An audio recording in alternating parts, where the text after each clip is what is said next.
Hello दोस्तों, SS मंत्रा YouTube channel में आप सभी का स्वागत है। सोचिए, किसी ने 2 साल तक दिन रात पढ़ाई की और मॉक टेस्ट में सबसे ज्यादा मार्क्स लाकर टॉप भी किया, पर एग्जाम वाले दिन उसे हॉल के बाहर ही रोक दिया गया। हाँ, और ऐसा अक्सर होता है। और उसकी वजह कोई पढ़ाई की कमी नहीं होती, बल्कि महीनों पहले एप्लीकेशन फॉर्म भरते वक्त की गई एक छोटी सी गलती होती है। बिल्कुल। जैसे कुमार की जगह जल्दी में कुनार टाइप हो जाना। आज की इस विशेष क्लास का मेन मोटिव ऐसी ही भयंकर भूलों को जड़ से खत्म करना है। सही कहा। यूपी टेट 2026 के फॉर्म भरने की इस मास्टर क्लास में हम OTR यानी वन टाइम रजिस्ट्रेशन से लेकर फाइनल प्रिंट तक के हर एक नियम को डिकोड करेंगे। Rightly said Shivansh Mishra sir. एक छोटी सी गलती लिटरली सालों की मेहनत पर पानी फेर सकती है। इसलिए आज हम उस डैशबोर्ड के हर स्टेप को ऐसे समझेंगे जैसे एक रियल टाइम फॉर्म फिलअप चल रहा हो। देखिए, एक एप्लीकेशन फॉर्म सिर्फ डिटेल भरने का फॉर्म नहीं होता। असल में किसी भी एग्जाम को क्रैक करने का पहला टेस्ट तो फॉर्म भरते वक्त ही शुरू हो जाता है। आज हम सिर्फ रूल्स नहीं, उनके पीछे का लॉजिक भी समझेंगे। तो शुरुआत करते हैं बिल्कुल बुनियाद से, यानी इम्पोर्टेंट डेट्स और पोर्टल पर जाने से पहले की तैयारी से।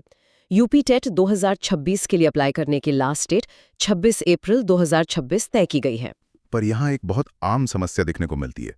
अक्सर कैंडिडेट सोचते हैं कि जब 26 अप्रैल तक का टाइम है तो फॉर्म आखिरी हफ्ते में ही आराम से भरेंगे। हाँ, और लोग सोचते हैं कि सिस्टम ने एक करेक्शन विंडो भी तो दी है जो 1 मई 2026 को खुद। तो जल्दी क्या है? वही तो सबसे बड़ी गलती है। करेक्शन विंडो कोई जादू की छड़ी नहीं है जो हर गलती ठीक कर दे। रूल्स के हिसाब से उसमें सभी फील्ड्स को एडिट करने की परमिशन नहीं मिलती। अच्छा, यानी कुछ चीजें लॉक हो जाती है? बिल्कुल। कुछ बेसिक डिटेल्स जैसे नाम, कैटेगरी या फोन नंबर हमेशा के लिए लॉक हो जाते हैं। और दूसरी बात, आखिरी दिनों में हजारों उम्मीदवार एक साथ पोर्टल पर आते हैं, जिससे सर्वर पर हैवी लोड पड़ता है और फिर पेमेंट फेलियर्स शुरू हो जाते हैं। एग्जैक्टली। और हमारा मेन टारगेट क्या है?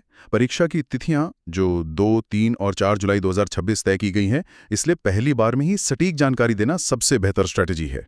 फॉर्म जल्दी भरने से उम्मीदवार का पूरा फोकस सिर्फ पढ़ाई पर लगता है। ये तो बहुत वैलिड पॉइंट है। As Shivansh Mishra sir mentioned, जल्दी फॉर्म भरना मेंटल पीस के लिए भी जरूरी है। अब उन तैयारियों की बात करते हैं जो पोर्टल खुलने से पहले करनी है। हाँ, 3 ऐसी चीजें हैं जो किसी भी आवेदक की टेबल पर पहले से मौजूद होनी चाहिए। पहला है ID प्रूफ, जिसमें आधार कार्ड, ड्राइविंग लाइसेंस या पैन कार्ड चलेगा, पर शर्त यह है कि वो मोबाइल नंबर से लिंक्ड होना चाहिए। राइट। दूसरा है शैक्षणिक प्रमाण यानी 10th की मार्कशीट। और तीसरा है एक रीसेंट कलर डिजिटल फोटो। पर मुझे यहाँ एक डाउट है, आजकल तो आधार कार्ड सबसे बड़ा ID प्रूफ है ना? हाँ, लोग वही सोचते हैं। तो फिर नाम और डेट ऑफ बर्थ फॉर्म में भरने के लिए 10th की मार्कशीट को स्टैंडर्ड क्यों माना जाता है, आधार को क्यों नहीं? ये उलझन बहुत से कैंडिडेट्स को होती है, पर इसका रीजन हमारे देश का एडमिनिस्ट्रेटिव सेटअप है। सरकारी विभागों में 10th की मार्कशीट को ही सोर्स ऑफ ट्रूथ माना जाता है। मतलब सबसे प्रामाणिक डॉक्यूमेंट वही है? बिल्कुल, क्योंकि ये किसी भी व्यक्ति का पहला स्टैट्यूटरी और एकेडमिक रिकॉर्ड होता है। देखिए, आधार कार्ड में नाम या जन्मतिथि बदलवाना काफी आसान है, पर 10th की मार्कशीट एक परमानेंट रिकॉर्ड है। तो अगर किसी आवेदक के आधार कार्ड में नाम की स्पेलिंग अलग है और 10th की मार्कशीट में अलग है, तो वो फॉर्म में क्या भरेगा? उन्हें स्ट्रिक्टली 10th की मार्कशीट वाली स्पेलिंग को ही फॉर्म में टाइप करना होगा। अगर इस बेसिक रूल को इग्नोर किया तो डॉक्यूमेंट वेरिफिकेशन के वक्त फॉर्म रिजेक्ट होना तय है। समझ गई। ये 3 डॉक्यूमेंट्स एक बिल्डिंग की नींव की तरह है। नींव ठीक नहीं हुई तो आगे का प्रोसेस गिर जाएगा। अब आता है पोर्टल का सबसे टेक्निकल हिस्सा, OTR यानी वन टाइम रजिस्ट्रेशन। सही कहा। OTR एक डिजिटल आइडेंटिटी बनाने का प्रोसेस है। इसे 4 अलग-अलग स्टेप्स में बांटा गया है। पहला स्टेप है बेसिक एंट्री, जिसमें अपना नाम, पेरेंट्स के नाम और डेट ऑफ बर्थ एंटर करनी होती है। लेकिन इसमें एक बड़ा ही अनयूजुअल रूल है। हर जानकारी को 2-2 बार टाइप करना पड़ता है। अक्सर कैंडिडेट्स को ये बड़ा अनोइंग लगता है कि एक ही चीज बार-बार क्यों लिखवाते हैं। थोड़ा लंबा जरूर लगता है, पर इसका टेक्निकल रीजन बहुत स्ट्रांग है। इसे डबल एंट्री मैकेनिज्म कहते हैं। सोचिए, जब हम कोई नया ईमेल पासवर्ड बनाते हैं तो क्या होता है? सिस्टम यूज कंफर्म करने के लिए 2 बार टाइप करने को बोलता है। एग्जैक्टली, ताकि टाइपिंग की कोई भी अनजाने में हुई गलती पकड़ी जा सके। अगर किसी कैंडिडेट ने जल्दी में एक बार अपनी date of birth colour type कर दी तो दूसरी बार टाइप करते वक्त मिसमैच हो जाएगा और सिस्टम तुरंत अलर्ट दे देगा। Rightly said Shivansh Mishra sir. ये छोटी सी टेक्निक डेटाबेस को कचरा होने से बचाती है। बिल्कुल। इसके बाद दूसरा स्टेप आता है ID वेरिफिकेशन, जहां 12 डिजिट आधार, पैन या DL नंबर देना होता है।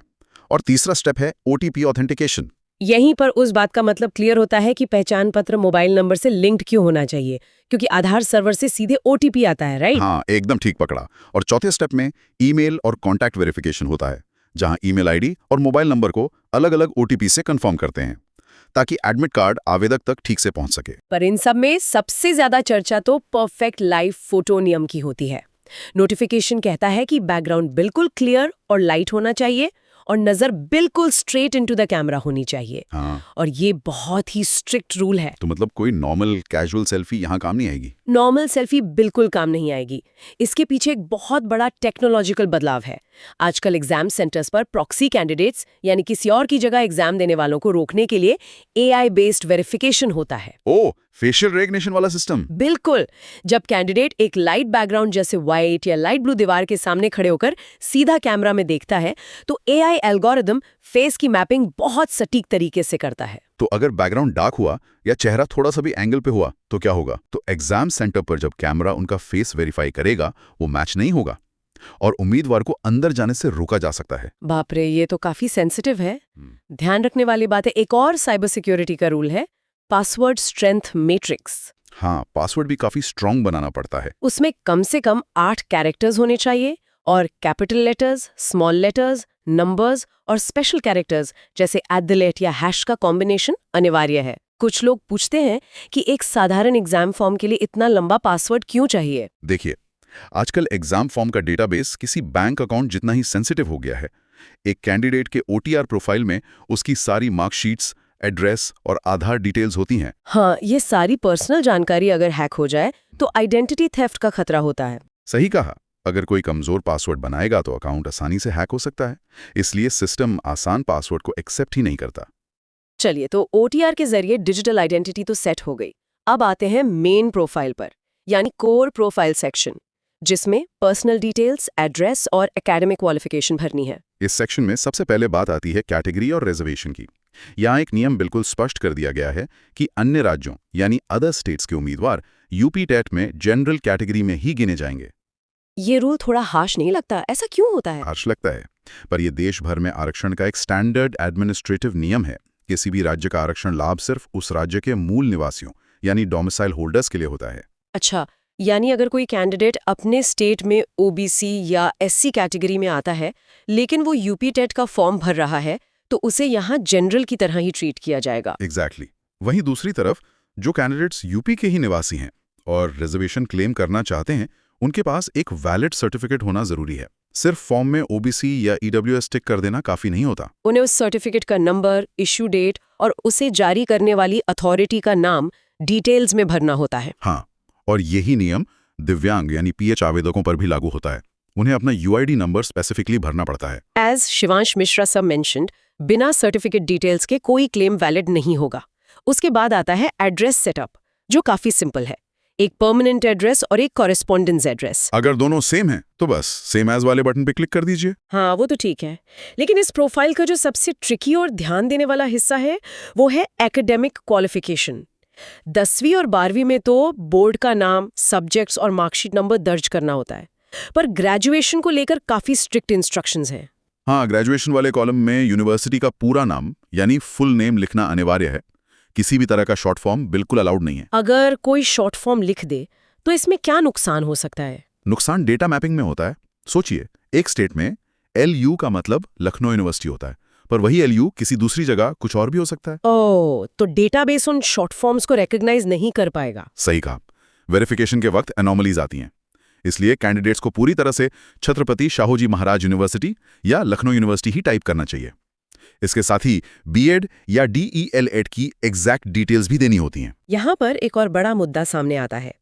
आजकल ज्यादातर यूनिवर्सिटीज मार्कशीट पर CGPA लिखती हैं, पर डैशबोर्ड में तो मार्क्स परसेंटेज में मांगते हैं। ये सबसे बड़ा रिजेक्शन का कारण बनता है और लोग इसमें काफी गलती करते हैं। डैशबोर्ड में एक कन्वर्जन फॉर्मूला का जिक्र है कि ऑब्टेन्ड CGPA को एक निर्धारित नंबर से मल्टीप्लाई करके परसेंटेज निकाला जाए। पर हर यूनिवर्सिटी का मल्टीप्लायर तो अलग होता है ना। कोई 9.5 से मल्टीप्लाई करता है तो कोई 10 से। बिल्कुल। और आवेदक को यहाँ कभी भी इंटरनेट पर सर्च करके कोई यूनिवर्सल फॉर्मूला नहीं लगाना चाहिए। हर यूनिवर्सिटी की ओरिजिनल मार्कशीट के ठीक पीछे एक कन्वर्जन फॉर्मूला प्रिंट होता है। तो मतलब कैंडिडेट्स को सिर्फ और सिर्फ उस प्रिंटेड मल्टीप्लायर को ही यूज करना है। एग्जैक्टली वो उस स्पेसिफिक यूनिवर्सिटी का कानूनी स्टैंडर्ड होता है। अगर आपने 9.5 की जगह 10 से मल्टीप्लाई कर दिया तो वेरिफिकेशन के वक्त अधिकारी उसे गलत मानेंगे और फॉर्म तुरंत रिजेक्ट हो जाएगा। वैसे ये काफी आंख खोलने वाली जानकारी है। Rightly said Shivansh Mishra sir. अपना फॉर्मूला खुद इन्वेंट ना करें। अब ये सारी डिटेल्स तो भर दी गई, पर सिस्टम को इन दावों पर विश्वास कैसे होगा? यहाँ शुरू होता है डॉक्यूमेंट अपलोड मैट्रिक्स। यानी इन सब जानकारियों का प्रूफ देना। इस मैट्रिक्स में फाइल साइज और फॉर्मेट के काफी स्ट्रिक्ट रूल्स हैं। जैसे फोटोग्राफ का साइज 30 से 300 KB और फॉर्मेट JPG या PNG होना चाहिए।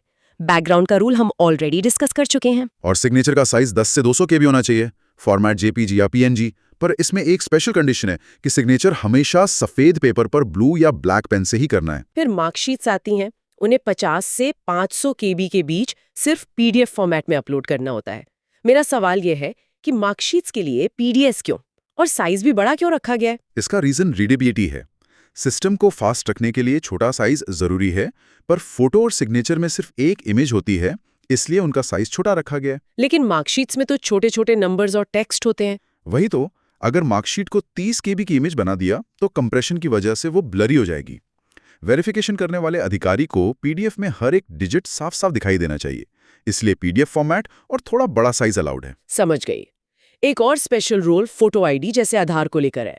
साइज लिमिट तो नहीं है और फॉर्मेट भी PDF चाहिए, लेकिन कंडीशन ये है कि फाइल विदाउट पासवर्ड होनी चाहिए। हाँ, इसे एक आसान एग्जाम्पल से समझते हैं। मान लीजिए कोई कैंडिडेट किसी सरकारी दफ्तर में अपनी फाइल चेक करवाने गया। अगर वो अधिकारी को एक ऐसी फाइल दे जिसमें बाहर से ताला लगा हो, तो अधिकारी क्या करेगा? वो तो फाइल वापस भेज देगा ना, बिना खोले चेक कैसे करेगा? एग्जैक्टली। डिजिटल सर्वर भी बिल्कुल यही काम करता है। अगर किसी ने आधार की ऐसी PDF अपलोड कर दी जिसमें पासवर्ड लगा है, तो सर्वर उसे बाईपास नहीं कर पाएगा और फॉर्म वही रिजेक्ट हो जाएगा। बहुत बढ़िया एनालॉजी दी आपने। पासवर्ड हटाकर ही PDF सेव और अपलोड करना अनिवार्य है।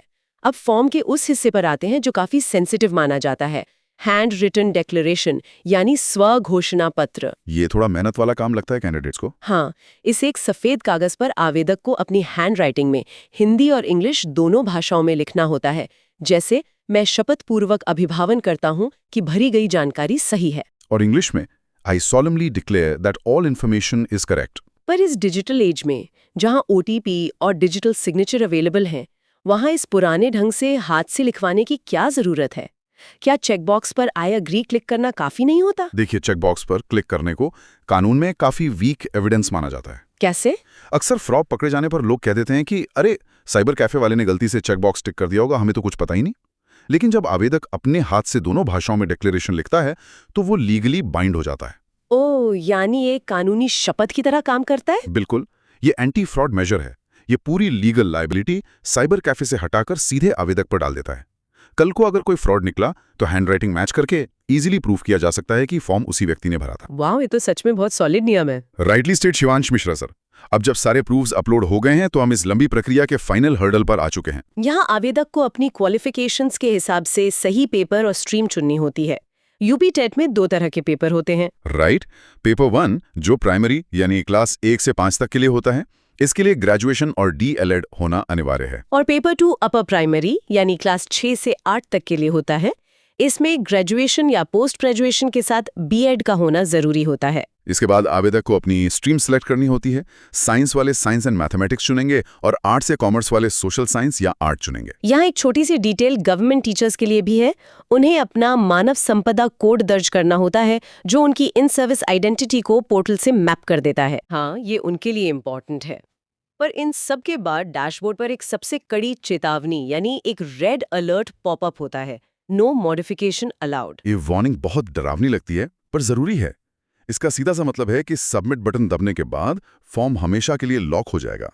पर नियम इतना कठोर क्यों है? लोग एडिट क्यों नहीं कर सकते बाद में? ये कठोर नियम सर्वर डेटा फ्रीजिंग के लिए बनाया गया है। देखिए, एक बार डेटा सबमिट हो गया तो सिस्टम तुरंत उस डेटा को सेंटर एलोकेशन और रोल नंबर जनरेशन के इंजन में भेज देता है। अच्छा, तो अगर आवेदक लगातार डेटा एडिट करते रहेंगे तो सिस्टम सेंटर कैसे तय करेगा? वही तो बात है, सिस्टम क्रैश हो जाएगा या एनोमलीज आएंगी। इसलिए जैसे ही नो मॉडिफिकेशन अलाउड का पॉपअप आए, आवेदक को वही रुक जाना चाहिए। और प्रीव्यू पेज खोलकर एक एक स्पेलिंग, एक एक मार्क्स और हर अपलोड किए गए डॉक्यूमेंट को जूम करके वेरीफाई करना चाहिए। बिल्कुल। एक बार फाइनल सबमिट होने के बाद फिर किसी रिक्वेस्ट को एंटरटेन नहीं किया जाएगा। जब आवेदक पूरी तरह से चेक कर ले और सेटिस्फाई हो जाए, तब बारी आती है पेमेंट गेटवे की। SBI और ICICI के सिक्योर गेटवेज दिए गए हैं, जहां डेबिट या क्रेडिट कार्ड्स, इंटरनेट बैंकिंग और UPI से फी पे की जा सकती है। UPI और QR कोड आजकल सबसे आसान तरीके हैं। हाँ। और एक बार जब पेमेंट सक्सेसफुल का मैसेज आ जाता है तो आवेदक चैन की सांस लेता है। पर असली प्रिकॉशन इसके बाद लेना होता है। पेमेंट सक्सेस होते ही प्रिंट पेमेंट रिसीट जरूर डाउनलोड करें और डैशबोर्ड से फाइनल फॉर्म प्रिंट को हमेशा के लिए सेव करें। अक्सर स्टूडेंट्स यहाँ लापरवाही करते हैं। वो सोचते हैं फॉर्म भर गया, अब सीधे एडमिट कार्ड प्रिंट करेंगे। तो इस फाइनल प्रिंट आउट की आगे चलकर इतनी अहमियत क्यों होती है? देखिए, कई बार सर्वर इश्यूज की वजह से एग्जाम से पहले एडमिट कार्ड ठीक से जनरेट नहीं होते, या फिर एग्जाम क्लियर होने के बाद जब डॉक्यूमेंट वेरिफिकेशन का दिन आता है तब अधिकारी सबसे पहले आवेदक से उस एप्लीकेशन फॉर्म की हार्ड कॉपी मांगते हैं, जिसमें OTR और पेमेंट का सक्सेस स्टेटस क्लियरली छपा हो। एग्जैक्टली। अगर किसी ने उस वक्त वो PDF सेव नहीं की थी और एग्जाम के बाद पोर्टल का लिंक डिसेबल हो चुका है तो कैंडिडेट के पास फॉर्म भरने का कोई प्रमाण नहीं बचेगा और सारी मेहनत बेकार हो जाएगी। इसलिए फाइनल प्रिंट का PDF तुरंत अपने ईमेल या किसी सिक्योर्ड क्लाउड ड्राइव पर सेव कर लेना चाहिए। सही बात है। तो आज के इस पूरे विश्लेषण में हमने देखा कि उम्मीद बताने की एंट्री से लेकर डिक्लेरेशन और फाइनल प्रिंट तक ये डैशबोर्ड सिर्फ एक वेबसाइट नहीं है। इसे एक दूसरे नजरिए से देखा जाए तो ये एक हिडन साइकोलॉजिकल टेस्ट है। ये एक बहुत ही गहरा विचार है। क्या रूल्स पढ़ना, PDF रीसाइज करना और लॉजिक लगाना सिर्फ एक फॉर्मेलिटी है? नहीं, एक बेहतरीन शिक्षक का काम ही होता है छोटी छोटी बातों पर ध्यान देना, धैर्य रखना और डेटा को कानूनी ढंग से वेरीफाई करना। ये फॉर्म भरना शिक्षक बनने की दिशा में आपका पहला टेस्ट है। आवेदक का अटेंशन टू डिटेल यहीं परीक्षित हो जाता है। मैं पूरी तरह से अग्री करता हूँ। फॉर्म भरने की ये तकलीफी प्रक्रिया असल में उम्मीदवारों को एक जिम्मेदार टीचर बनने के लिए ट्रेन कर रही है। एक बार फाइनल प्रिंट सेव हो गया और उसके बाद सारी टेक्निकल टेंशन हमेशा के लिए खत्म। फिर शुरू होता है असली सफर, यानी एग्जाम की तैयारी। और इस मास्टर प्लान को ठीक से समझने के बाद हमें पूरी उम्मीद है कि किसी भी कैंडिडेट का ध्यान सर्वर फेलियर्स पर नहीं बल्कि सिर्फ और सिर्फ उनके सिलेबस और मॉक टेस्ट्स पर होगा। दोस्तों, अगर आपको ये क्लास पसंद आई हो तो वीडियो को लाइक करें और SS मंत्रा चैनल को सब्सक्राइब करें और बेल आइकन दबाना ना भूलें। धन्यवाद।